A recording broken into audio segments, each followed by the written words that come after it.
What radio? The music you want.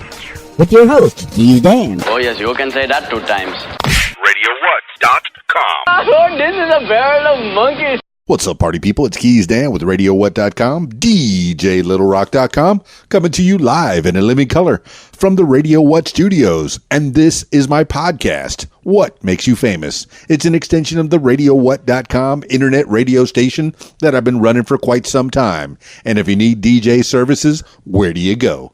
DJLittleRock.com. Check availability and get a free price quote, and maybe you can have me at your next event. It's wedding season, man. I've been doing a lot of weddings. Love them. Love those weddings. Oh, I did one last week over at the Legacy Acres in Conway, Arkansas. It was beautiful. I love that place. Legacy Acres. If you're anywhere, you can have a destination wedding to the Legacy Acres in Conway. Why not? Do it. And the bonus, it's only like 10 minutes away from my house. So you'll make the DJ very happy too. Today on the program, Nate the Great Peterman. I'm kind of excited to talk to him. I saw him on Instagram. He's got a lot of cool videos out there, mostly motivating people, talking about his various things that are going on in his life. And yeah, man, he seems like a pretty interesting dude. So I'm kind of excited to talk to Nate the Great Peterman. So you have that to look forward to in your ears. Are you stoked? Are you excited? Yeah, me too. This week's shows, public shows. Oh, it's Halloween week. I don't have a Halloween night show. That's on a Thursday. So yeah, I think I'll just be passing out candy to the kids. So if any kids want to come by, I got some candy. Man, that sounds weird for a 50-year-old to say. But I guess, you tell the kids all year, don't take candy from strangers. Except for Halloween. You could take them from strangers tonight. That always seemed odd to me, even at a young age. I'm going to that guy's house. We don't like that guy. Oh, yeah, but he's got full-size candy bars. All right, I'll go. All right, Friday night, I do have a show. It's the Video Dance Party Karaoke Jam at the Rab in Conway, Arkansas. Very stoked to be there. That's my regular Friday night show. So they have the full bar, the kitchen that has the hamburgers and the wings and the Jersey Girl pizza. Yeah, good food. And from what I heard, the more you eat, the more you can drink. It's not me, it's science. So don't quote me. I think it's science. They have the pool tables. In fact, they have a pool tournament on Friday nights. So if you want to make some money on a Friday night while you're hanging out at the Rab, doing your singing with the karaoke jam, you can play some pool while you're waiting to get on stage. And on the party patio, they have shuffleboard and 2 foosball tables. They only had 1 before. Now they have 2. Count them, 2 foosball tables, a giant Jenga game, and a giant checkers game. So there's always something to do while you're waiting to sing on the stage with little old me. Karaoke time. Oh yeah, and we do some dancing too. The dance floor is lit up just for you at the Rab in Conway, Arkansas. That starts at 8 p.m. and it goes all the way till almost 2 in the a.m. Yeah, the excitement. And then Saturday night. Oh yeah, Saturday. I told you I did weddings. I did a wedding last week, and the week before I did one too. And this week I get to do a Sadie Hawkins dance for the Pottsville Middle School. So I'm kind of stoked about that. I like to do different events. Sadie Hawkins dance. Correct me if I'm wrong, and I know you will correct me if I'm wrong. A Sadie Hawkins dance is where the girl asks the guy to the dance, which is non-traditional, at least by older fashion standards. So the girl will ask the guy to the dance. Somehow Sadie Hawkins is a historical figure of some kind. I guess she asked a guy to a dance. That's fuzzy history for me. I guess I should look things up before I get to the intro for this podcast. All right. Well, you're not invited to the Sadie Hawkins dance unless a girl invites you. Okay. But my public show is the Rab, Conway, Arkansas on Friday nights. All right. I'm not going to make you wait any longer. Let's talk to Nate the Great Peterman. I'm kind of stoked about that. Learn a little bit more about this young man. And yeah, I'm old. I could say young feller, young man. Nate the Great Peterman. Calling Nate the Great Peterman now.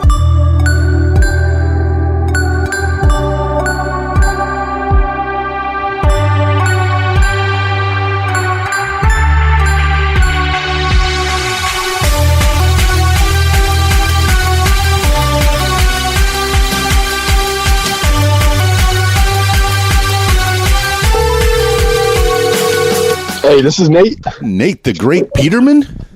Yes, sir. As I live and breathe. Oh, my goodness. Been waiting to talk to you for a few days now. And I'm so happy to have you on the line. Man, you know, when I first found you on Instagram, full disclosure, I said, Nate the Great. Man, that's kind of lofty.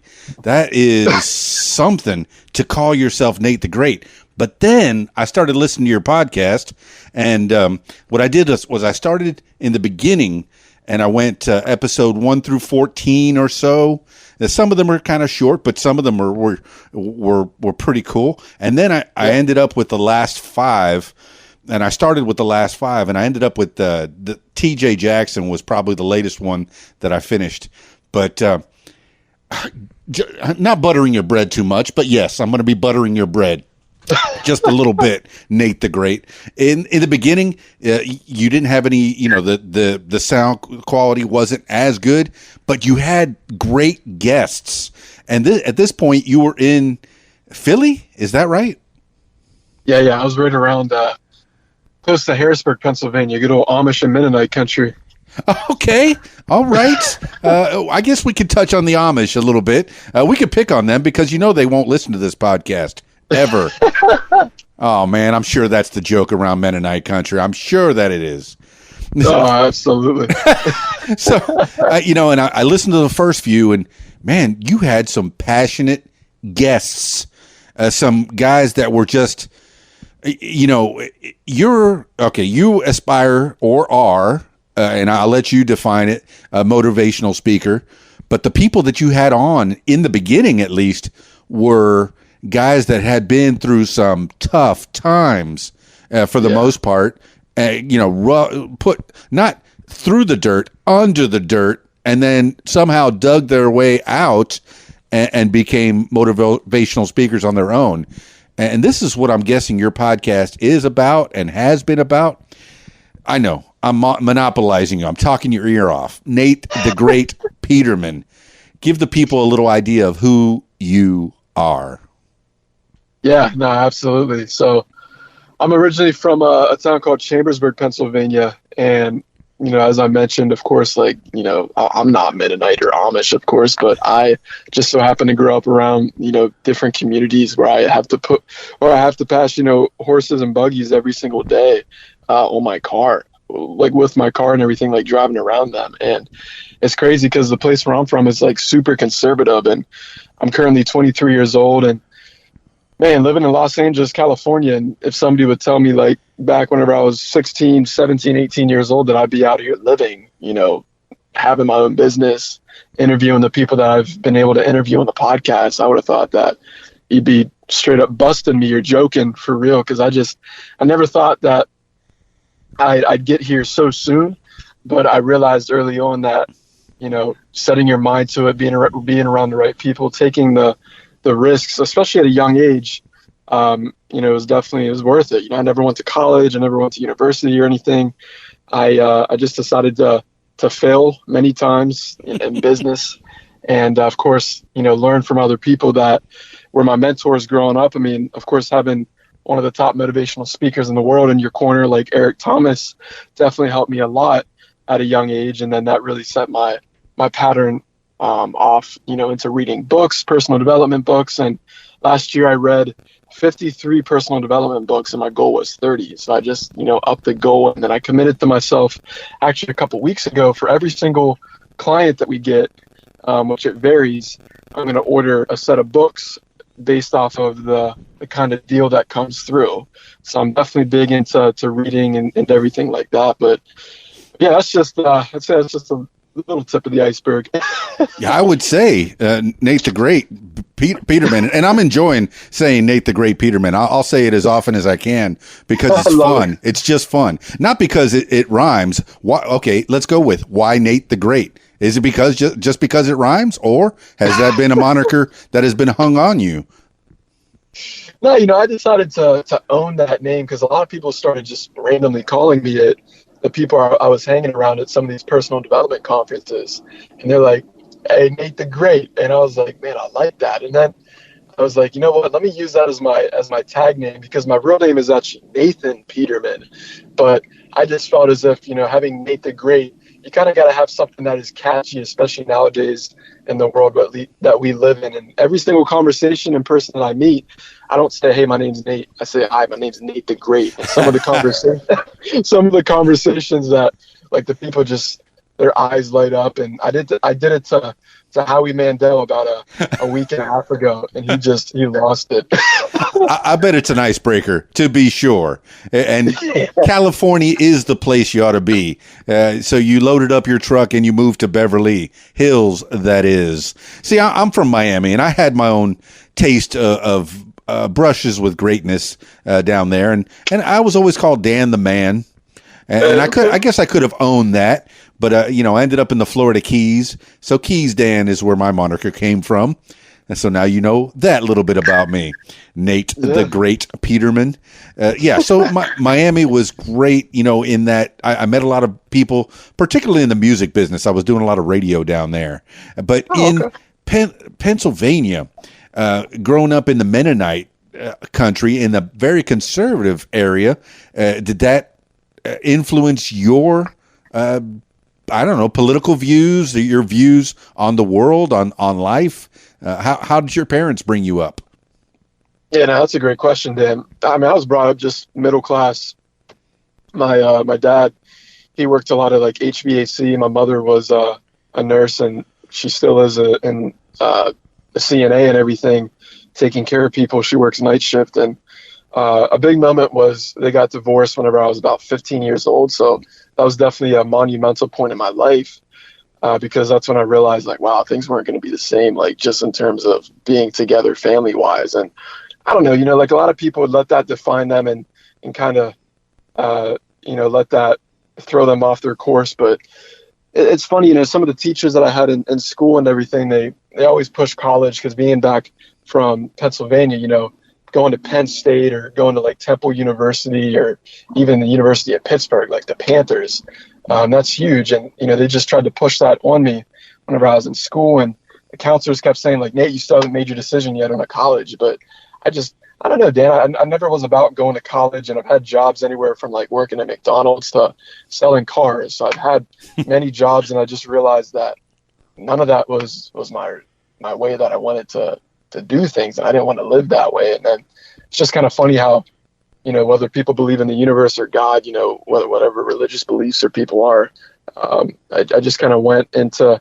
what my calling was, and that was reading books, going to personal development conferences, and then that led me into some network marketing, and then eventually that led myself into starting my own business. And then fast forward, I mean, this is where I'm at today, for real. For real. And well, Nate the Great, it sounds like your parents were pretty hard workers, dad in the HVAC and mom in the nursing. And I'm sorry that things didn't go well and they split up while you were 15. And yes, that could have defined you. You could have gone and become a very bad kid and gone the wrong route. What did change for you personally at 15 when they split up? Did you go and live with mom or dad or half and half? Yeah, no, I stayed with my mother because that's where we were at the time anyways. And my dad, he actually got his own apartment and stuff. And I would see him, he would pick me up like on the weekends and everything. I have great relationships with them. It's incredible. It's not like one of those things where sometimes people feel a little bit, I'm not too close to my dad after that, but I was fortunate enough that, with how I was raised and everything, I never held a grudge or anything. And I mean, it was tough when it happened because I definitely had moments where I felt depressed and I got angry and sometimes, but then I realized I was like, instead of, again, going to like junk food, instead of going to drugs, I decided to go to like motivational videos at a young age. Yeah, And I guess that's something to do for sure to pick your spirits up. Did you have any siblings? You do have siblings, right? yeah, I got one half brother. Yep. One half brother. See, I have about the same situation. Mom and dad got divorced, and I have a half brother myself. So that's, wow. I guess that's the American family. It seems to be the way things happen these days. But okay, so moving forward, you went to school in Pennsylvania. How was life growing up in Pennsylvania, and what were your extracurricular activities besides watching motivational videos, Nate the Great? That's a great question, Dan. So, yeah, I was a really big soccer player growing up. I played soccer for about 14, 15 years, and I was a forward about halfway, through my soccer career until I realized, I didn't have the best stamina, and then I started to play goalkeeper. So every time after school, you would see me playing soccer, or whether it was throwing around the football. I was always big into sports, and I was always a big-time competitor. If I lost at anything, I sometimes would, not talk to people for days at a time. And same with, if we lost a soccer game, which we rarely lost because we were so good with where we were, the team that we had. We were a really great team. And anytime we did lose, I took it personal. I really did. And I sometimes wouldn't, talk to even the parents for the rest of the day just because I was so angry that we lost. And so I was really big into sports growing up. I was a bit of a video gamer in high school and stuff. And then, once I graduated, it was whenever I was like, man, these video games aren't doing me justice, and the people I was hanging around weren't really doing me justice either. What was your video game of choice? I was a big Call of Duty guy. Call of Duty. Okay, continue.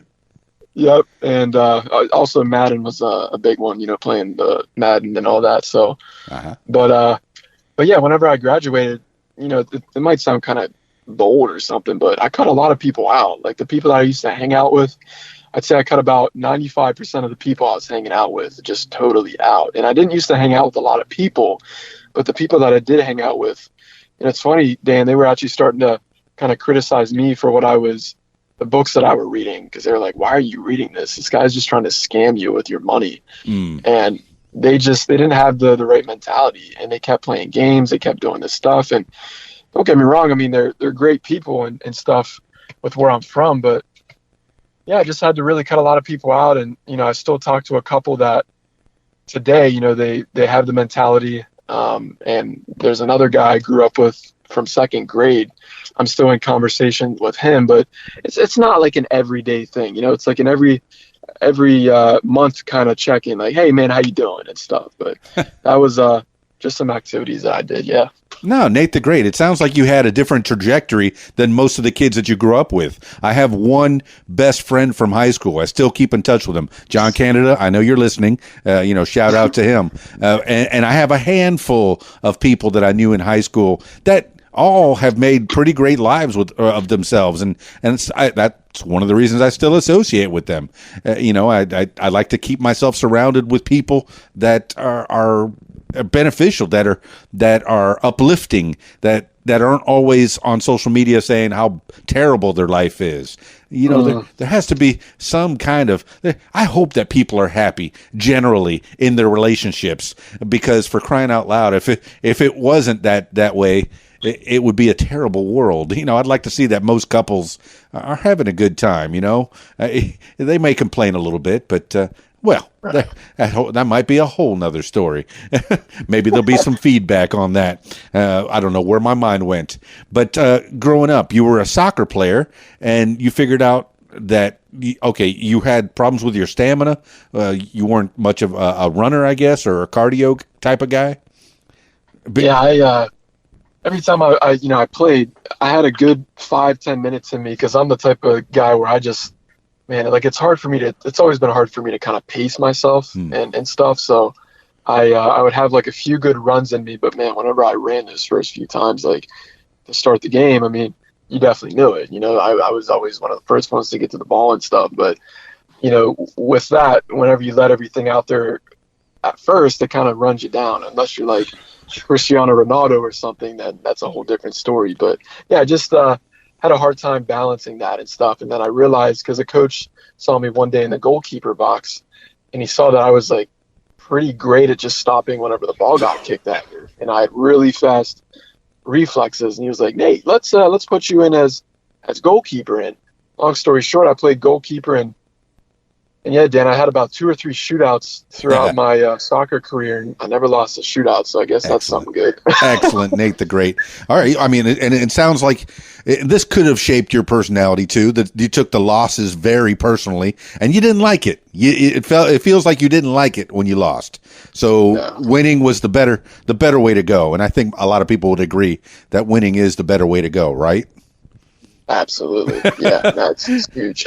So your trajectory is to win. And you say, all right, you started this podcast when you were 21 years old, but previous to that, you were reading motivational books and watching motivational videos. And was there any other extracurriculars that you were doing through high school besides the soccer and anything else? Yeah, pretty much just the soccer, the video games. The video games. Yeah, I really used to spend a lot of time on playing video games, and especially junior and senior year. I'd stay up like late at night. Every time I got home from school, which was around like 3:45, 4, I would literally just sit in my room until like 11 or 12, sometimes 1 in the morning, just playing. And I don't know, it's they say there's sometimes perks for playing games as well, because it definitely makes you a little competitive. I was a guy, if I lost a game, I sometimes would, throw my controller at the ground, because I just I didn't like to lose, Dan. I really didn't. Yeah, you see, Nate the Great, I've never played Call of Duty, but from what I understand, it is a social type online game where you're playing with a team against another team or individually. Explain that game and that dynamic of playing that type of video game, Nate the Great. Yeah, definitely. No, I mean, there's definitely a whole bunch of different modes and settings you can play on. I mean, they have like one mode, it's called Free For All, where it's you against like 12 other people. And they have another one, I think it's called like Team Deathmatch, and it's like 5 against 5. And then there's a whole bunch of different other modes as well. But yeah, typically it's, the motivation behind it, if I'm really thinking about it, it's, even if you're on a team, you still want to be the guy that comes out number 1 on your team. Right. And that's, I always wanted to come out top on my team. And if I didn't, I would still kind of be like, yeah, we still won, but I didn't win.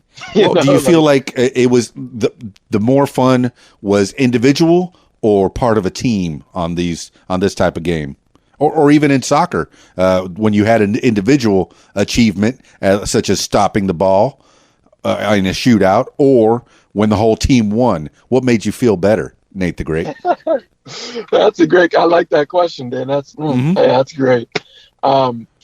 It's funny, if we're talking about for the video game aspect, I definitely liked, I liked the team aspect of that. And of course, if I came out on top with a team, they appreciated it, and I like that aspect. But then there's the other aspect of, if we're talking about sports and soccer and things, I loved when our team won. I always loved that.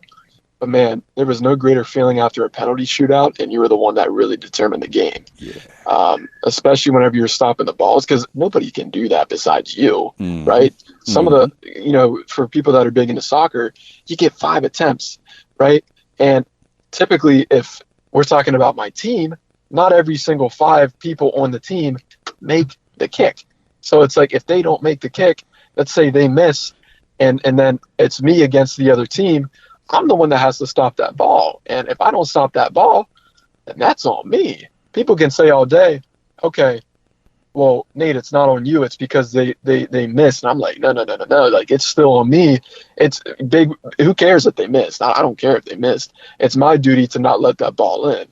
And so, after the shootouts, I do got to admit, Dan, that I really appreciated it, because it's like everybody celebrates it. Whenever you win a shootout, people put you on their, they throw you up in the air, put you on like their shoulders and stuff. And there's definitely a bittersweetness to that way, It's nice to be the MVP, I'll tell you. And there was no wrong answer to that, Nate the Great. It's just, it shapes your trajectory. It shapes how you feel as a person. You want to win.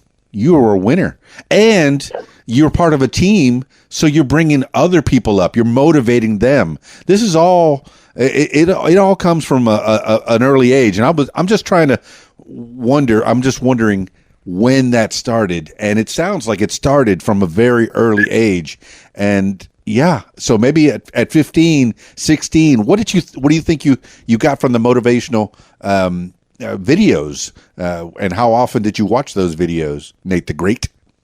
Yeah, no, it's funny, Dan. I actually watch the videos typically once every single day. You know, I mean, I'd be in school and I'd have people come up to me and just be like, "What are you watching?" and stuff. Because, you know, I was watching a bunch of Eric Thomas videos, and, you know, of course, Eric Thomas being African American with a snapback ball cap on, and him wearing a motivational shirt. And sometimes I'd have it out playing out loud.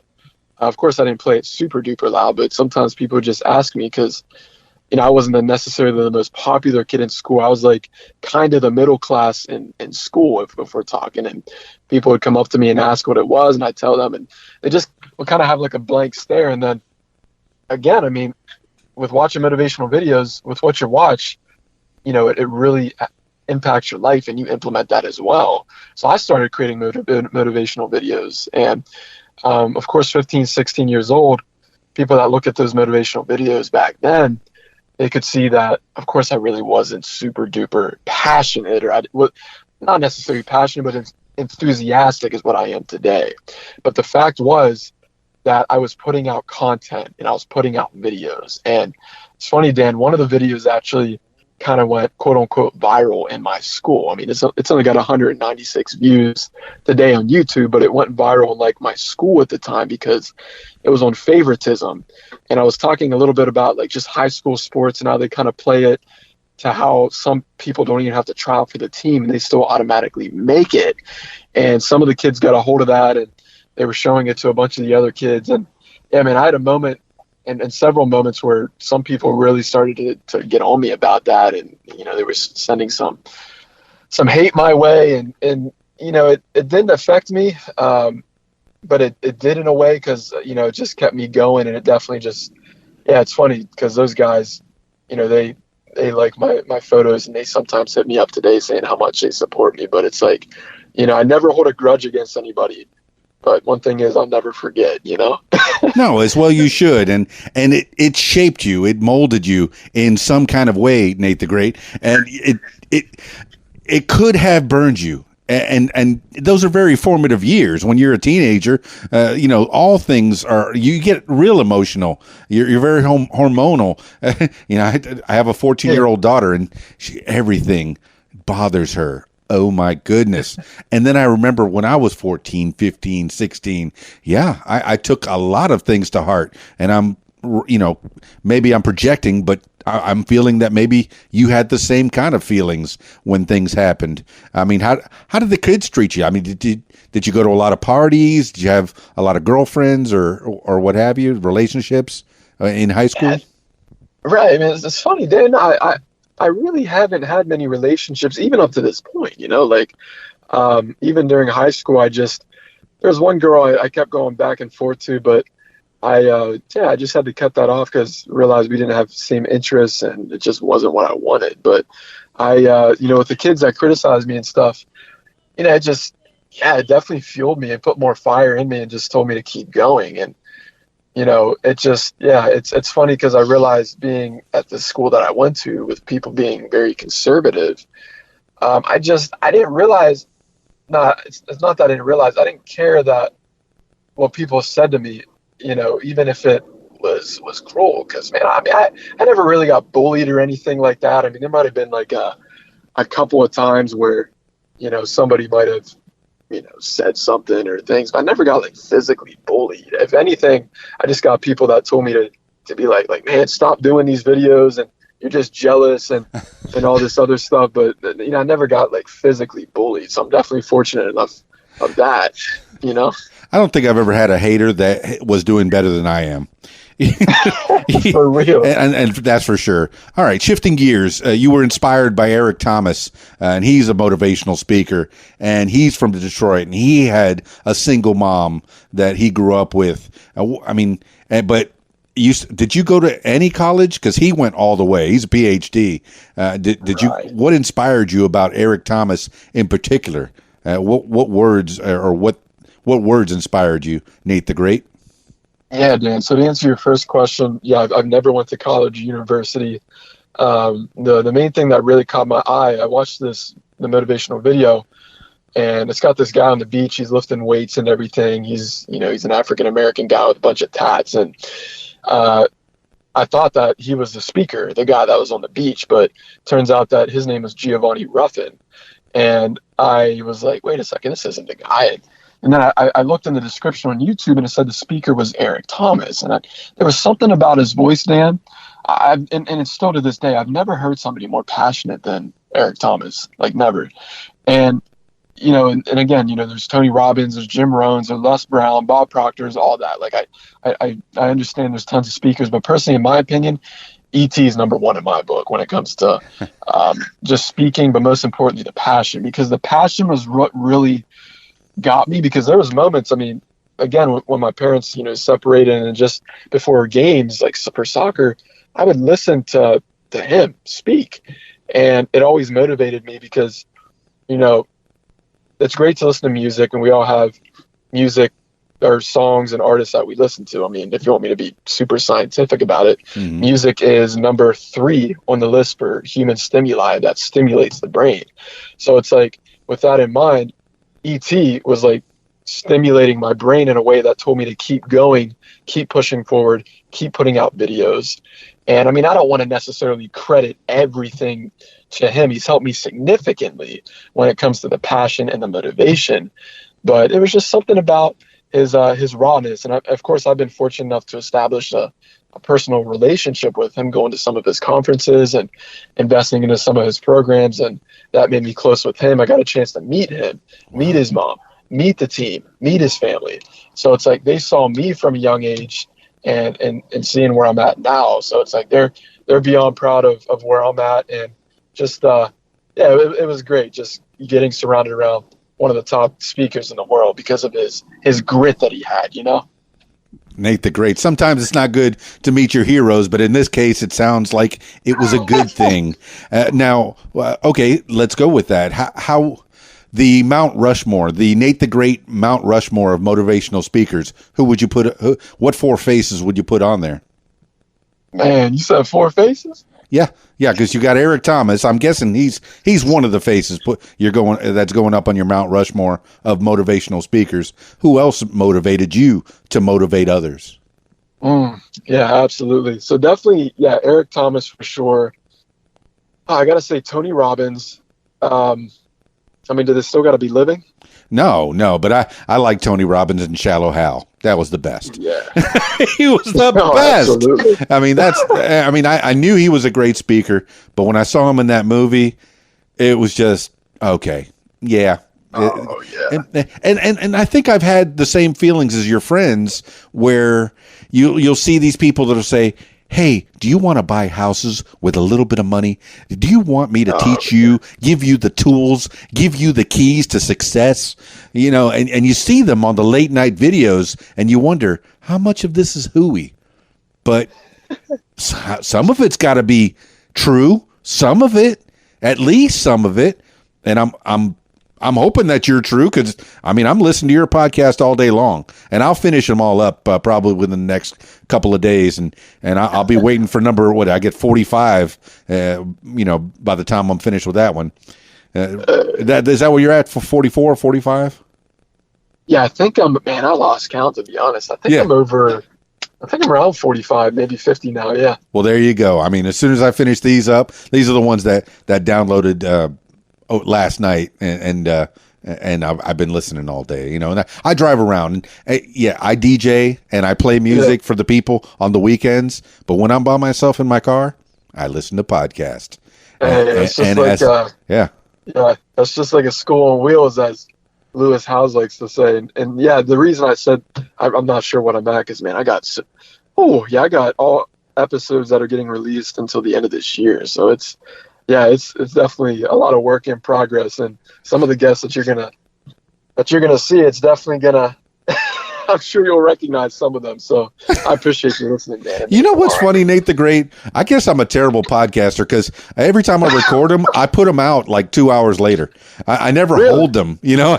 I never hold them. I never really edit them too much. Maybe like a light editing over the top and, you know, add an intro and an outro and that's it. But I put them out like Joe Rogan puts them out, man. Sometimes he puts 3 a day out. And yeah, I put out 3 a day. So you hold them. I can't understand the two schools of thought in that. But let's go back to you got 2 more people to put on your Mount Rushmore, Nate the Great. You got Tony Robbins and Eric Thomas up there. What are the other 2 faces, living or dead? Yeah, definitely got to say for sure Martin Luther King. He was, oh my gosh. Yeah, I went to this, a business party. He's from right around Alabama, right near Birmingham, and I was able to see where, you know, the movement and everything was and where you marched. That was definitely inspiring and emotional for me. And then, man, if I got to put one more up there, I would have to say, Napoleon Hill. Yeah. Who's Napoleon Hill? Now I got to look him up. Come on, Dan. You better be joking. I'm thinking Napoleon Dynamite, but now I'm going to look up Napoleon Hill. Man, Dan. Yeah, Napoleon Hill. He's the author. You've heard of Think and Grow Rich? Mm-hmm. Yeah, Think and Grow Rich. Law of Success. Outwitting the Devil. Yeah, he's an incredible author. I'm reading The Law of Success right now, and yeah, it's one of the greatest books I've ever read in my life. I mean, for the listeners and any people that are listening to this, if you need a book, oh my gosh, The Law of Success is literally the only book that you need to read to transform your life. And I mean that too, because it's an 800-page book, but man, it's the Bible of personal development. I'm gonna tell you that. He's a Southern man from Virginia and died in South Carolina. I'm looking at a picture of him now, and he's a very dashing man. You know, he's got the standard good looks that you had back in the 40s and 50s. You know, those kind of looks where he looks like a leading man. At least that's the picture that they portrayed of him. And right. But yeah, the Think and Grow Rich, 1937. So he was from way back. Did you read that book?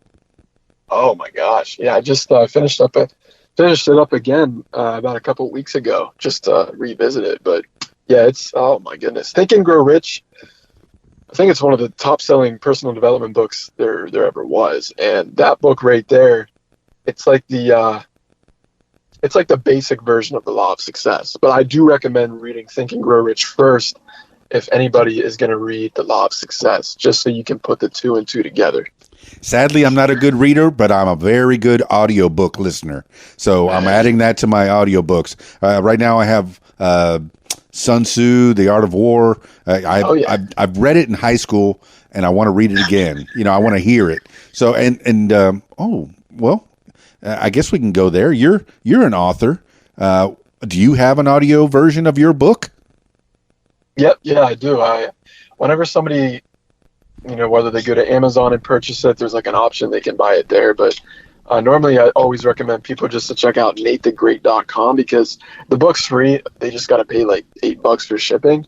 And then they actually get the ebook version for free, as well as the audiobook version as well for free, which is really cool. Excellent. Who read the book? You said who read the book? Did you do the audio? Oh yeah. Yes.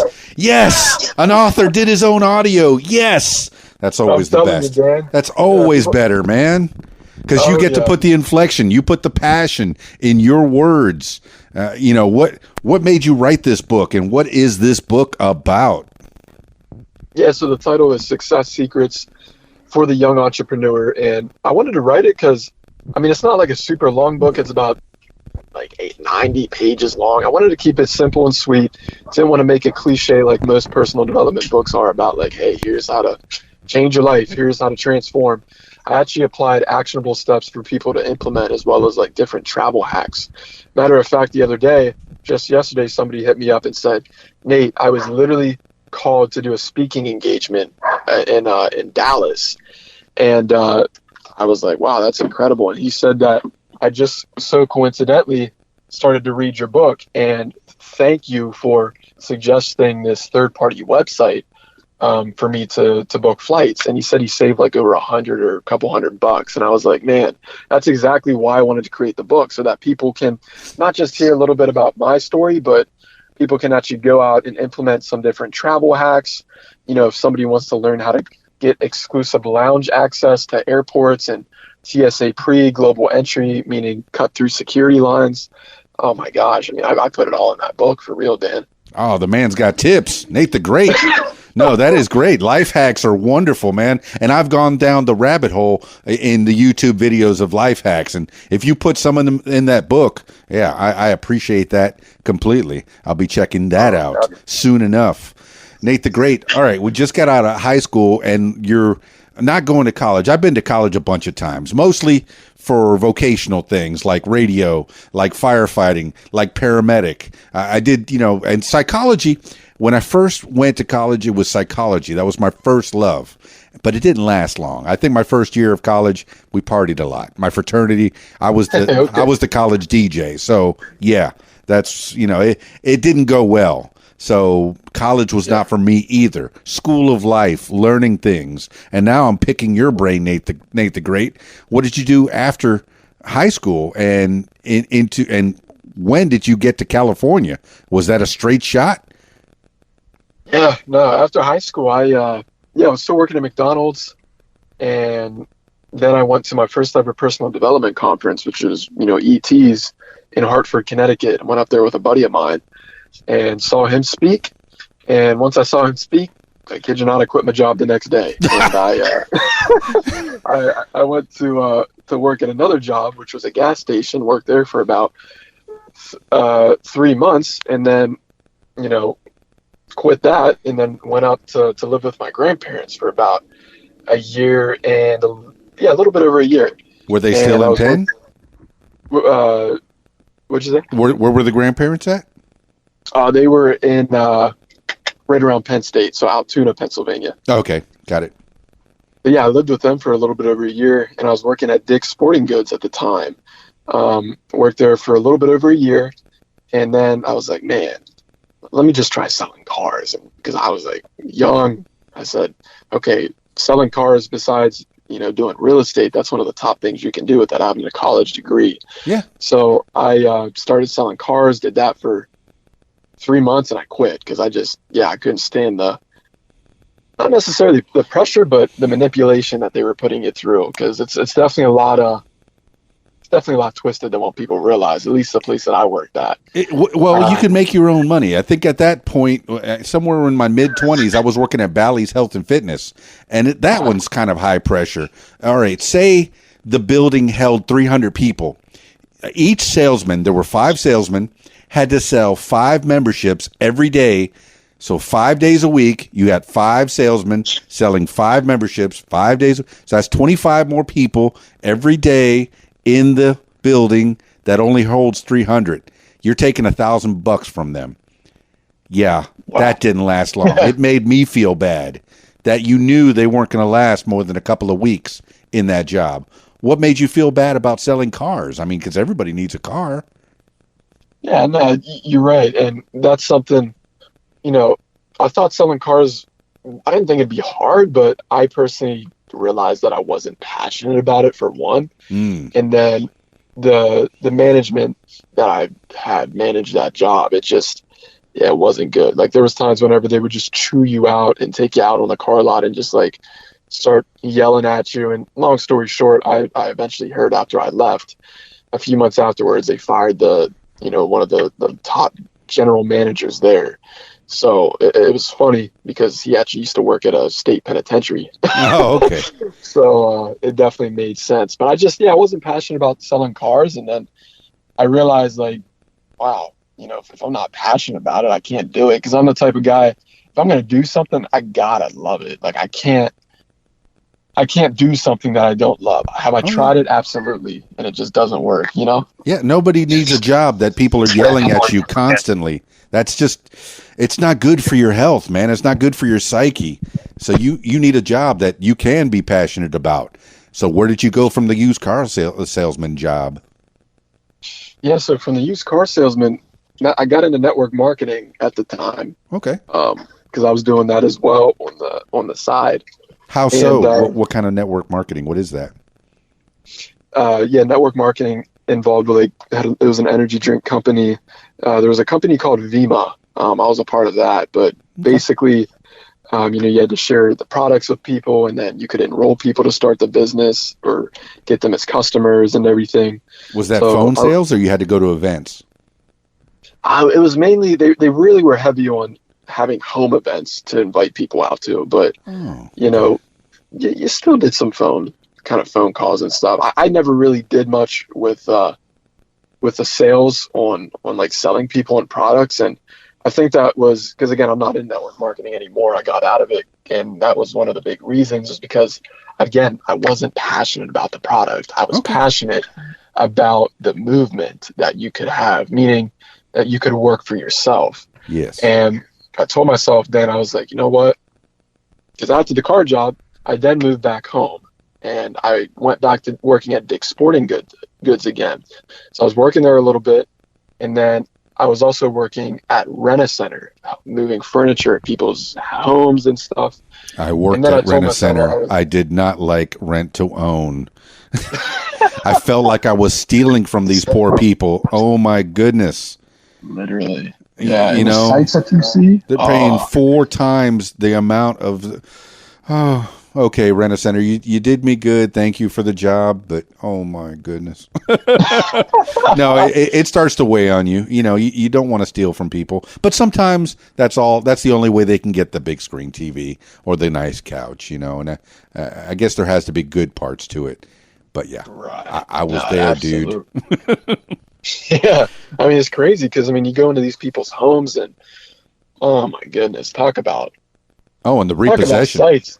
Oh, what'd you say? And the repossession part, that was terrible. I felt so bad when they couldn't make the payments. Oh, yeah. Rent. You got people that are there trying to, hold you back. Like, you can't do that. I'm just doing my job. Yeah, yeah, yeah. That's a dangerous job. That's a job where they can take it out on you physically. Because you're taking their couch, you're taking their refrigerator, they couldn't make the payment for a couple of weeks or so, or a month or so. Whew, rent to own is tricky. And not just Rent-A-Center. Rent to own is tricky. Rent-A-Center it's a great company, I'm sure, for other reasons, but right. Man, you just hit a nerve on me right there. So Rent-A-Center didn't last. And what else? What other Joe jobs were you not passionate about? But I could see you being able to do sales, man. You're a very personable guy, and you seem like you can talk to anybody and sell ice to an Eskimo. Is from what I've heard. I mean, from what I can tell, what I can gather. Nate the Great. Yeah, no, for sure. It's funny because I get that from time to time a lot. Like, wow, Nate, you could sell me anything just with your voice and stuff. And it's funny because whenever I was working at Rent-A-Center and then Dick's Sporting Goods, I committed and I said, you know what, I'm never going to work a job in my life again. And then that's whenever I just quit the jobs and I decided to go all in on network marketing. And now here's the thing. I wasn't necessarily making a full-time, even a part-time income with network marketing. Okay. I was making maybe a few to $800 a month.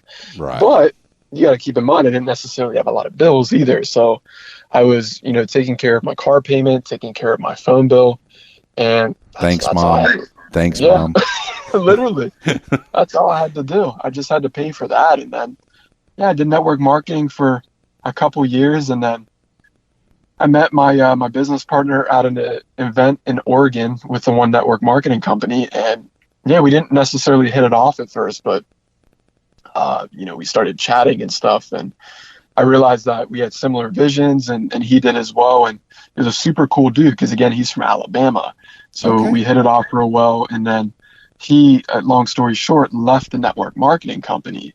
And I didn't realize why, but then, he told me, and then I was like, okay, that makes sense. And then he advised me to leave, but I wanted to kind of hold on. So I held on for a couple more months. And again, long story short, I left the company, and then we both stayed in communication. We started doing more calls. He called me and said, Nate, you should come down here to to Alabama, because at the time, once I left the network marketing company, I decided to start my own social media marketing agency because it intrigued me how you could make money by having social media and managing accounts, doing some advertising campaigns. And my first ever client was my orthodontist. And they were kind of that client where they didn't necessarily need marketing, but they just wanted to support me in some shape, way, or form because they saw exactly what you see, Dan, what I've been doing all these years. They've always loved my positive mentality. And they said, okay, let's invest $250 a month into Nate. And at the time, I'm like, wow, I'm getting a check to give them advice and to manage their social medias. And, I flew down to Alabama, met with Daniel, my business partner. It's funny, I call him Dan the man. It's funny. Yeah. I like him already.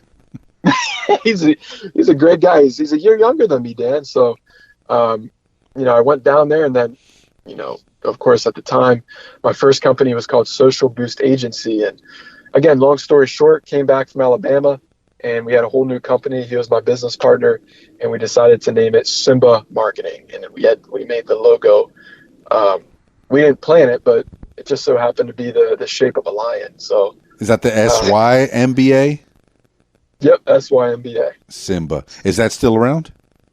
Oh yeah, absolutely. Oh yeah, because I noticed some of the logos that you had on your social media. So yes, I want to make sure that people know about that, Nate the Great.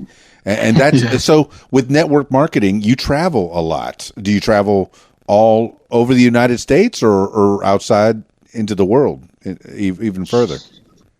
Yeah, with network marketing, I did a little bit of traveling. I went to like Florida, and then to Michigan a couple times, and then I went to Oregon for one event, as well as California. Yeah, my first time in LA was with network marketing, and then for my own marketing business with Simba. Yeah, definitely blessed with that, man. We've been doing that for 3 years, 6-figure company. We've had no startup, we haven't advertised to ourselves whatsoever. And that's been the secret. A lot of people ask, how have you been able to be so successful, especially for your age and things like that? And it's exactly to the point that you brought up, Dan. It's traveling. Like, we've traveled to Miami, to Texas, to California, to Vancouver, Canada, British Columbia, Victoria, Canada. We've went to China, over in Beijing, Shanghai, Nuremberg, Germany, Frankfurt, Sweden, Stockholm, and for crying out loud, we had a layover in Moscow, Russia. So, Yes. yeah, we've definitely been around, and we're definitely so blessed and fortunate because we look back on the journey and we laugh at the heartaches and the tough times because, we went through a lot of struggles, especially not necessarily having any investment. Because a lot of people think they just got to have an investment to start their own business. And it's like, no. I mean, with us, we didn't need to because it was a social media company as well as digital marketing. So we just really went off of our expertise and making and putting and working in the trenches. And that's really what got us to where we're at today, Nate the Great, you just touched on something. You had no outside money coming in. This is all yours. Yep. Fantastic. That's almost unheard of in today. When you're trying to build something huge, you need to have an investor, an angel, someone to give you money, to believe in your dream. And it sounds like you took what little you had and made the dream a reality on your own. You and Dan, good job. Yeah, no, absolutely. Yeah, I mean, and it wasn't easy. I mean, there was times I look back whenever we were in Washington, D.C., and we went into a bunch of doctor offices, dressed up and trying to just close a deal, for $1,000. And now it's funny you look back at that because we were just sweating so much, especially in Miami. I mean, the humidity, you know it better than anybody did. For sure.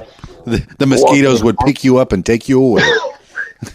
Literally. I mean, it was miserable some of those times just walking the streets when it was 100 degrees and in khaki pants. But I mean, hey, we made it happen. And the funny part is we didn't close any of those guys, going door knocking and stuff. I mean, we closed the majority of our deals just through social media, messaging and DMs and stuff. And I'm fortunate enough to been given a gift of my voice, and I'd like to say I have a very likable personality, and I'm genuine and I keep things real and put it into perspective, and it's definitely helped a lot because I've mainly been the one in terms of Simba. I'm more so the face and the brand of it, and then Dan, he's more so Daniel's more so the visionary about what we do. He's the one that comes up with the package structures and the way things need to look. So yeah, we definitely have been able to complement each other in our strengths over the years.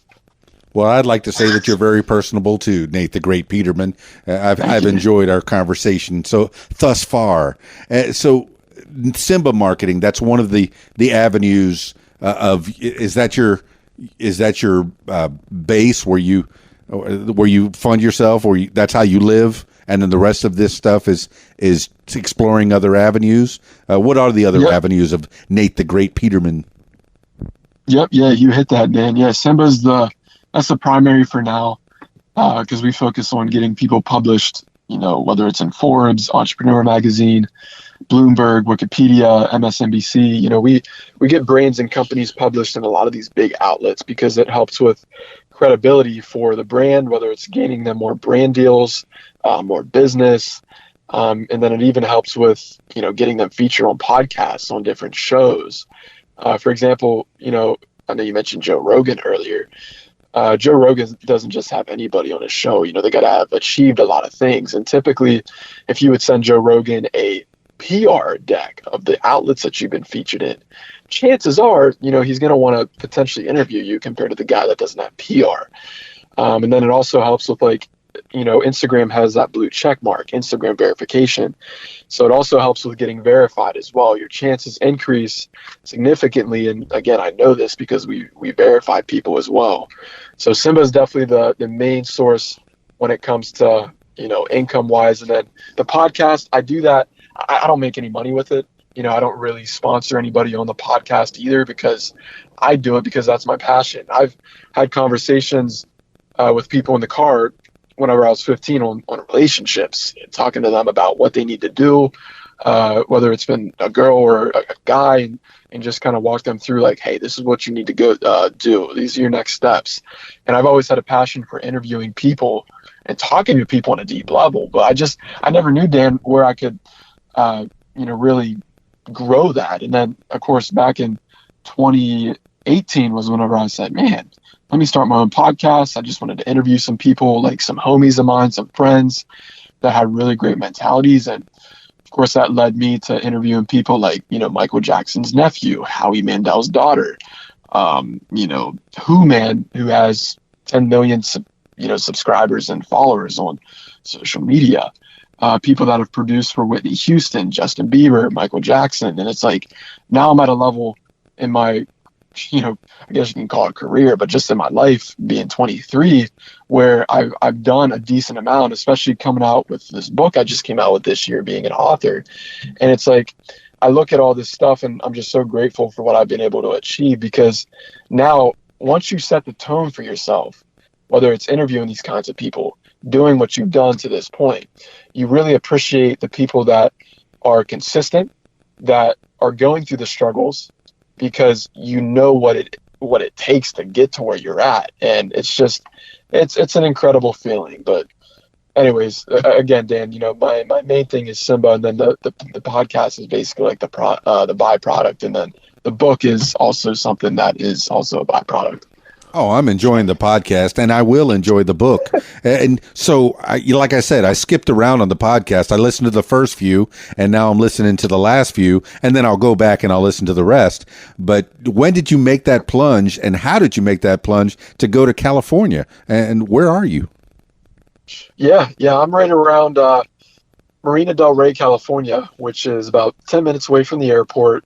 I did originally move to Hollywood for like 2 months, but yeah, I can't stand having roommates because I'm a big alone time kind of guy, because that's where I feel you.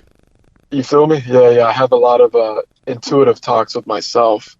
I mean, that's a whole other conversation, but I moved to California in in late May, I drove across country from Pennsylvania, you name it, through Ohio, Illinois, Indiana, Missouri, Kansas, Wyoming, Colorado, Arizona, Nevada, and then I made it to California. And talk about I-40 a all the way. drive. Talk about a drive. And I got a car. It's a Mini Cooper. So it was definitely fun going in a Mini Cooper across country. So yeah. Who just did you moved know here. out there? Did you go all by yourself, or did you know some people in California? Yeah, we got a few clients in California, but yeah, I mean, of course, my business partner was living out here at the time, but Okay. yeah, I didn't really know too many people. So I definitely came out here more so because I get asked this question a lot, like, why did you move out to California? Exactly. Like, That's where I'm getting at. Yeah. Like, what brings people here? And, people ask me this all the time, and I tell them, of course, it's for business growth, but I moved out here for personal growth. Like, I wanted to get out of Pennsylvania. I realized going back to Pennsylvania from all these travels, Dan, I grew, but it wasn't doing me any justice because I still came back to the same territory. And Understood. that's being conservative. And I realized for a week, maybe 2 weeks, I was good, but then I realized my energy started to get drained because where I'm from, a lot of people don't think on my wavelength. And I couldn't relate to people. So I told myself, and my business partner really motivated me a ton. He's like, Nate, you've got to come out here to LA. And my ego was kind of a bit big and was like, well, no, man, I'm comfortable here. I want to stay in Pennsylvania. But he said, no, you need to come to Los Angeles. And, I listened to him. And, man, that was one of the greatest decisions of my life because it didn't just make me, be able to interview and do all these wonderful things because a lot of people just look at the highlight reel, but it put me in such a financial pressure position that has grown me so much where I've gotten so much more in tune with myself on a spiritual and a faithful level. So now, Dan, when I'm talking to you, I can tell you like, man, I'm the most spiritual and faithful I've ever been in my entire life right now. And I freaking love it, man. It's incredible. Well, that's good, Nate the Great Peterman. I mean, people ask me all the time, why did you move from Miami to Conway, Arkansas? So I guess I went the other way. I'm slowing down in my old age, but I can do this podcast from anywhere. I can do radio from anywhere. I can DJ from anywhere. It's where you want to be. And I tell people in their 20s, do whatever you want to do. Fall down because you can get back up, man. You're made of rubber. You got Wolverine powers. And you're doing it, man. You're living your dream. You're helping people. The Simba marketing, the book. What's the name of the book again? Success Secrets for the Young Entrepreneur. And where can they find that, Nate the Great Peterman? Yeah, so you can check it out on Amazon. That's one place. And then you can go to NateTheGreatBook.com. Yeah, NateTheGreatBook.com. And then you'll find the book on there. Again, it's free. You just got to pay for shipping, and then you get the free audiobook for that. Sweet. All right. I'm being mindful of your time. I know you said you didn't have a lot of time for this, but I appreciate it so much that you spent some time on the What Makes You Famous podcast. Nate the Great. Tell the people how to find out everything about you, Nate the Great, including the podcast and the Simba marketing. I'm looking at your LinkedIn. Is that the way to go for the Simba marketing, or is there other ways to find you?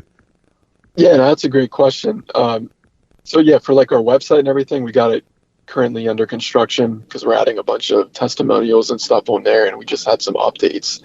But in terms of reaching out to me and following me and reaching out, whether it's for Simba or just podcast purposes, I'm very active on Instagram. You can find me at Nate the Great, and then you can also find me on, whether it's Facebook, YouTube, LinkedIn. Even TikTok. Nate the Great Peterman. What do you do on your TikTok? What was that? Are you doing these goofy videos like all these kids? I'm quite a bit older than you. I can say these kids today in their TikTok videos. What are you doing on TikTok? Music and stuff, or what? It's funny you mentioned that, Dan, because a lot of people, they are just doing those little silly music videos and stuff, and I haven't really tried. I mean, I'll try one just for the heck of it. I'll try it for the heck of it, but I realized, a lot of people, they're not necessarily, because it's great, and this is kind of like a branding principle. This is my marketing coming out of me, but Ooh, give me gems. the, Go. the big the big misperception is people on TikTok, they're showing a whole different personality compared to what they are on Twitter, Facebook, and Instagram. But the thing is, if you're looking to monetize and gain business, because here's the thing, and I'm out here with these people in Los Angeles, and I know this because I talked to some of them. Nate, how do I monetize my audience? And I'm like, well, what are you looking to do? Well, I want to grow my business. And when I say monetize my audience, they mean their TikTok audience.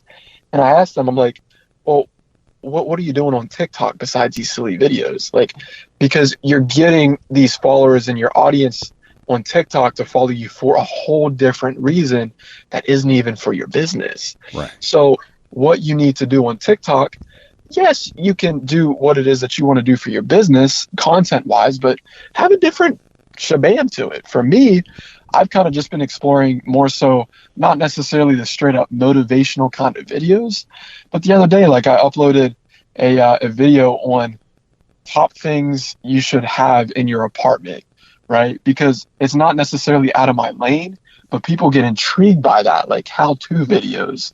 So I just recommend doing things along with your brand. I mean, hey, if you have a silly video you want to put out there, that's great, because it's intriguing to me.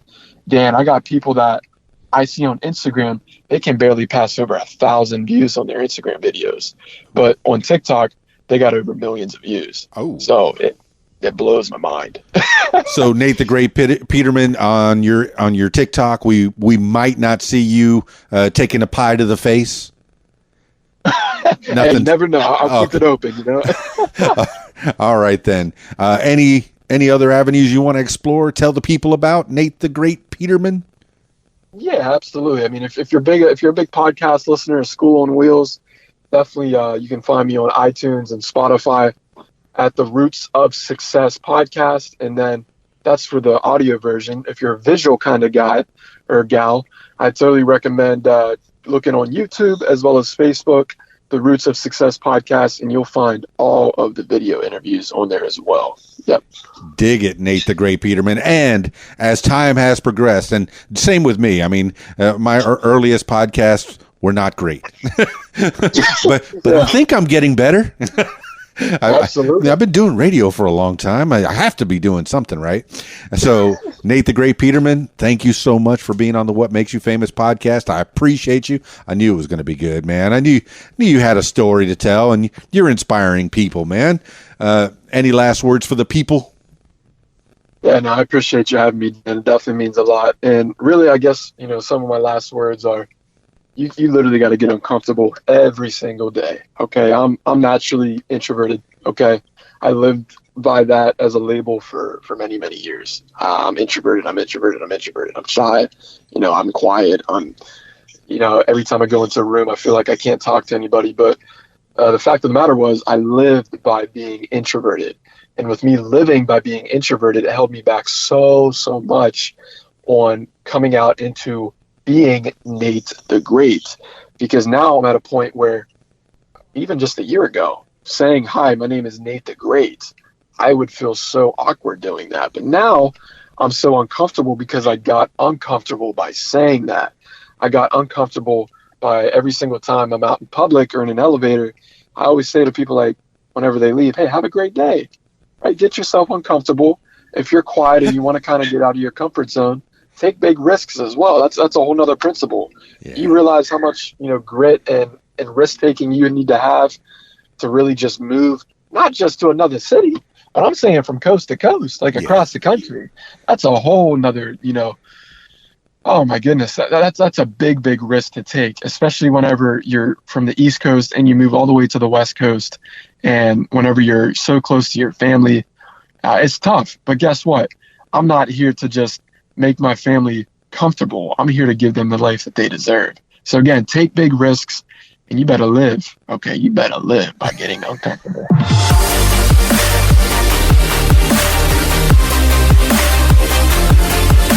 Well, there you have it, party people. Nate the Great Peterman. Man, I saw his videos. I knew he was going to be a cool dude. He is a cool dude, man, and he's pursuing his dreams. He went out there to California, the city of, he went to California, and he's rubbing elbows with the stars, and he's going to become a star of his own, in his own right. I was listening to he mentioned the one with T.J. Jackson, Tito Jackson's son, Michael Jackson's nephew. Ever heard of Michael Jackson? Ever heard of Tito Jackson? You know, the Jacksons? Yeah. Well, he's brushed with greatness. The blood runs deep. It looks like TJ and his brothers were part of a group as well. So that's where I ended up on his podcast. And I'll keep listening to Nate the Great's podcast, The Roots of Success. Check that out everywhere you find podcasts. It's pretty cool. And then find Nate the Great. You know, he's got his website, easy as pie. He's got a LinkedIn, his Simba Marketing. If you need some marketing, and if you've got a business, you need some marketing. That's the only way to live in this crazy world of ours. You got to be on social media, and maybe you don't have time to do all that. You need a marketer. You got Nate the Great Peterman on your side with his Simba Marketing, SYMBA Marketing. So, good times. Thank you so much, Nate the Great Peterman, for being on the What Makes You Famous podcast and talking to this old man, making me feel young. You know, remember when I used to go across country and experience things. I still experience things, man. I'm not old. I'm not too old for this. Thanks again, Nate the Great. If you want to tell your story, I encourage you. Give me a call, 501-470-6386, or email info@radiowhat.com. That's it for this installment of What Makes You Famous. It's Keys Dan, radiowhat.com, djlittlerock.com. Peace. I'm out of here. Radio What, the music you want, with another great quote. In 3 words, I can sum up everything I've learned about life. It goes on. Robert Frost. The music you want is on radiowhat.com. Tweet, yo. Follow Radio What on Twitter @Radio What Twit. Tweet, yo.